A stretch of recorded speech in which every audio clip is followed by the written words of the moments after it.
Good morning students.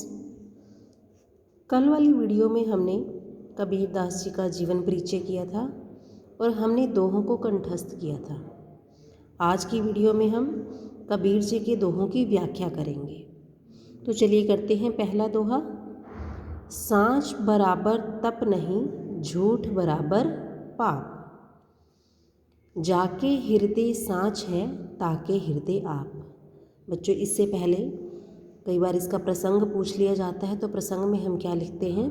प्रस्तुत दोहे हमारी हिंदी की पाठ्य पुस्तक उन्मेष से लिए गए हैं। इसके रचयिता श्री कबीर दास जी हैं और इसमें जो भी बताया जाता है वो हम लिख देते हैं। तो व्याख्या करेंगे। व्याख्या में है, सांच बराबर तप नहीं। सांच मतलब सच। कबीर दास जी कहते हैं कि सच के बराबर कोई भी तपस्या नहीं है। सच को किसके बराबर माना है? तपस्या के बराबर माना है कि सच जैसी कोई भी तपस्या नहीं है।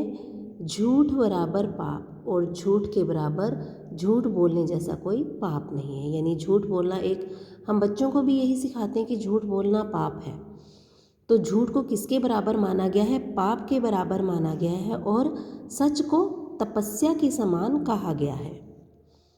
जाके हृदय सांच है, ताके हृदय आप। कबीर दास जी कहते हैं कि जिस व्यक्ति के हृदय में सच विराजमान है, सच बसता है, जो जिसके दिल में सच है, हृदय मतलब दिल या हृदय, ताके हृदय आप, यानी सच बोलने वाले व्यक्ति के मन में आप निवासते हैं। ईश्वर का जो निवास है वो सच बोलने वाले व्यक्ति के मन में निवास करता है, हृदय में निवास करता है।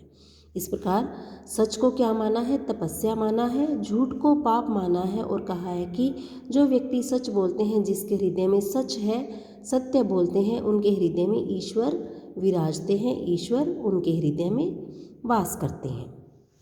सेकंड देखेंगे। गुरहु कुम्हार शीश कुंभ है, घड़ी घड़ी काढ़े खोट। अंतर हाथ सहार दे, बाहर बाहे चोट। कबीर दास जी ने गुरु को कुम्हार की संज्ञा दी है और शिष्य यानी चेले, उनको कुंभ यानी घड़ा कहा है कि जो गुरु हैं वो कुम्हार की भांति होते हैं और जो शिष्य हैं वो घड़े की भांति हैं। घड़ी घड़ी काढ़े खोट। आपने देखा होगा कि कुम्हार को जब वो घड़ा बनाता है तो उसमें कमियां निकालता है, बार बार उसमें खोट निकालता है। क्यों निकालता है वो खोट? ताकि अंतर हाथ सहार दे, बाहर बाहे चोट। वो अंदर से घड़े के अंदर हाथ डाल के बाहर से उसे थपथपाता है, उस पर चोट मारता है ताकि उसकी आकृति सही हो जाए, ताकि वो सही आकार में आ जाए। इसी प्रकार जो गुरु हैं, गुरु यानी कि शिक्षक भी आप लगा सकते हैं, अपने विद्यार्थियों में बार बार कमियां निकालते रहते हैं। क्यों निकालते हैं वो कमियां? बच्चों को लगता होगा कि टीचर ऐसे ही कर रहे हैं, नहीं, लेकिन वो ऊपर से सख्त होते हैं वो कमियां। और जो उन्हें डांटते हैं या डपटते हैं, वो किस लिए डपटते हैं? ताकि उनके विद्यार्थी सही मार्ग पर चल सके, ताकि वो अपनी उन्नति को पा सके। इसी प्रकार कबीर दास जी ने गुरु को कुम्हार कहा है, क्योंकि वो भी घड़े को उसमें खोट काटता रहता है, उसमें कमियां निकालता रहता है। क्यों निकालता है? ताकि वो सही आकार में आ जाए। और गुरु भी इसी प्रकार अपने चेले या अपने शिष्यों में कमियां निकालते हैं ताकि वो आगे जा कर के उन्नति को प्राप्त कर सके। नेक्स्ट है थर्ड। वृक्ष कबहू नाही फल भखाए, नदी न संचय नीर। वृक्ष मतलब वृक्ष, पेड़। कभू नहीं फल भखे, भखे यानी खाना, कि वृक्ष कभी भी अपने फल अपने आप नहीं खाते हैं। क्या देखा है किसी ने कि वृक्ष अपने फल खुद ही खा जाते हैं? नहीं।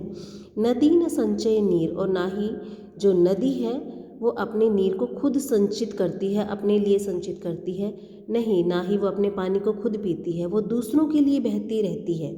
और फल भी जो वृक्ष हैं वो भी दूसरों के लिए ही फल देते हैं। परमार्थ के कारणे साधुन धरा शरीर।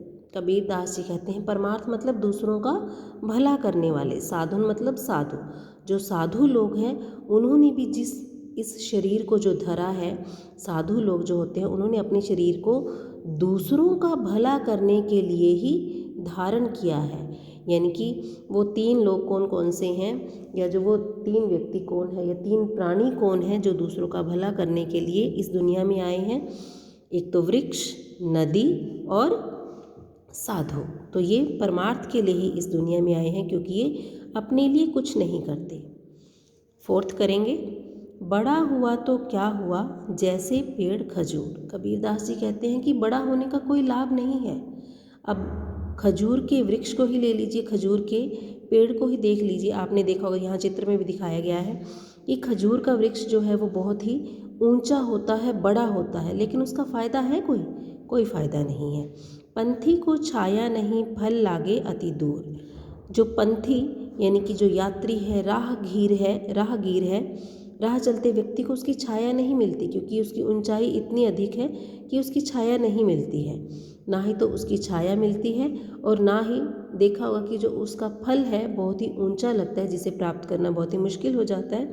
तो ऐसे ही बड़ा होने का कोई भी लाभ नहीं है, खजूर के वृक्ष की तरह बड़ा होने का कोई भी लाभ नहीं है। बच्चों, आज हमने ये 4 दोहे किए हैं, बाकी के 4 हम कल वाली वीडियो में करेंगे। Thank you.